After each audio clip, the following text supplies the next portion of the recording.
श्री प्रदेश शुक्ला जी वहां और अपने विचार को हम लोग और चढ़ाइए। में अपने विचार रखेंगे। संगठन के प्रदेश अध्यक्ष, हम सबके नेता आदरणीय श्री नितिन अग्रवाल जी, जो उत्तर प्रदेश सरकार में आबकारी मंत्री की ओर से आदरणीय नितिन अग्रवाल जी का हार्दिक स्वागत और अभिनंदन करते हैं। यहाँ पर उपस्थित हमारे सभी सम्मानित व्यापारी भाई, जागृत करना हम और नगर पंचायत में चुनाव होने जा रहे हैं। हम तो व्यापारी भाइयों से अपील करें,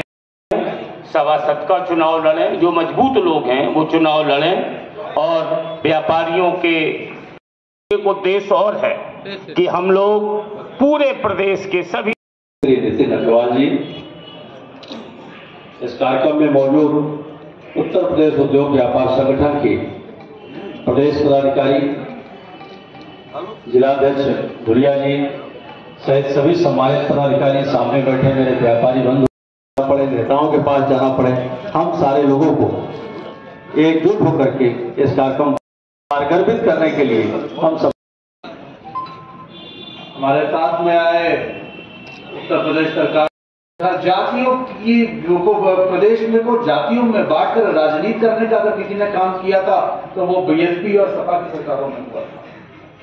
आज मैं ये कह सकता हूं कि आज अगर योगी जी के नेतृत्व में प्रदेश में भारतीय जनता पार्टी की सरकार चल रही है तो चाहे समाज का कोई भी वर्ग क्यों न कोई भी वर्ग हो, चाहे जीतने वाली अगर कोई पार्टी प्रदेश में बनी तो वो भारतीय जनता पार्टी बनी, जो 300 से ज्यादा विधायक जीत के जिन्होंने उत्तर प्रदेश में पूर्ण बहुमत की सरकार बनाई। करीब हम 67 सीटें जीत कर आए,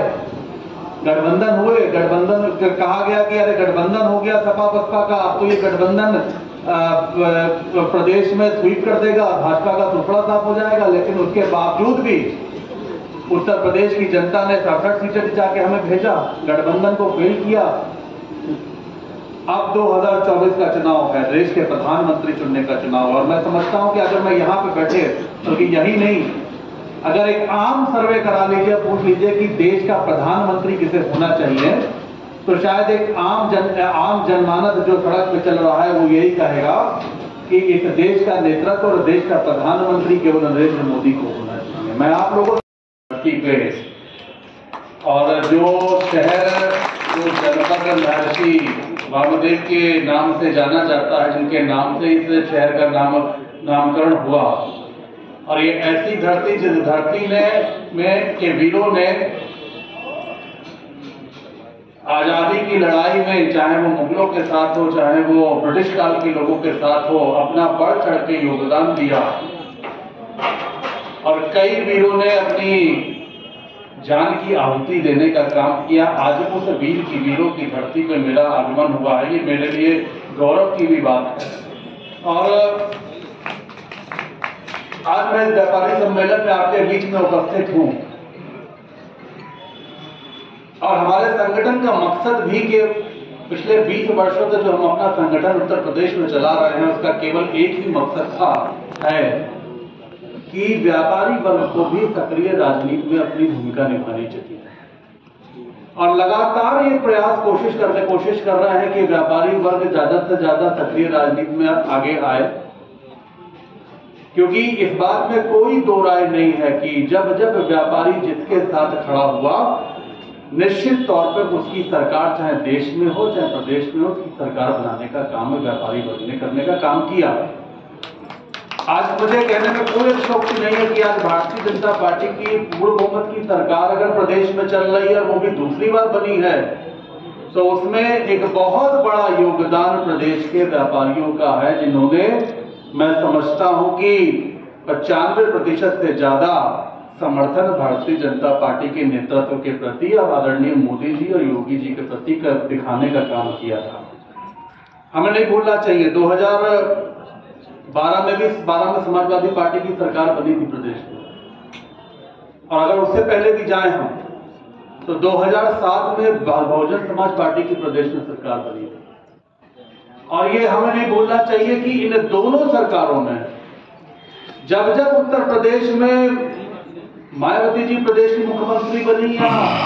अखिलेश जी जब प्रदेश के मुख्यमंत्री बने, सबसे ज्यादा उत्पीड़न अगर किसी का प्रदेश में हुआ तो वो व्यापारी वर्ग का उत्पीड़न करने का काम किया।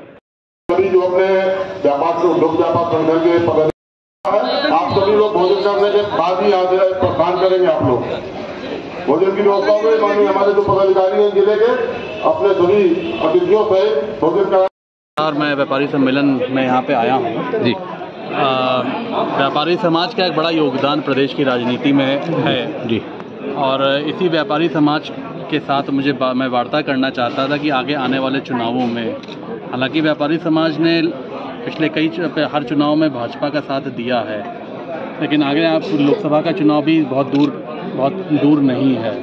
और उसी की तैयारी के लिए भी, और साथ ही साथ व्यापारी समाज को एकजुट करके 2024 में आदरणीय मोदी जी के नेतृत्व में जो देश का चुनाव होगा, उन चुनावों में भाजपा की पूर्ण बहुमत की सरकार कैसे बने,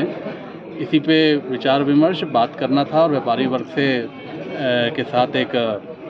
सम्मेलन के माध्यम से सभी की बात भी सुननी थी, इसलिए आज मैं यहाँ पे आया हूँ।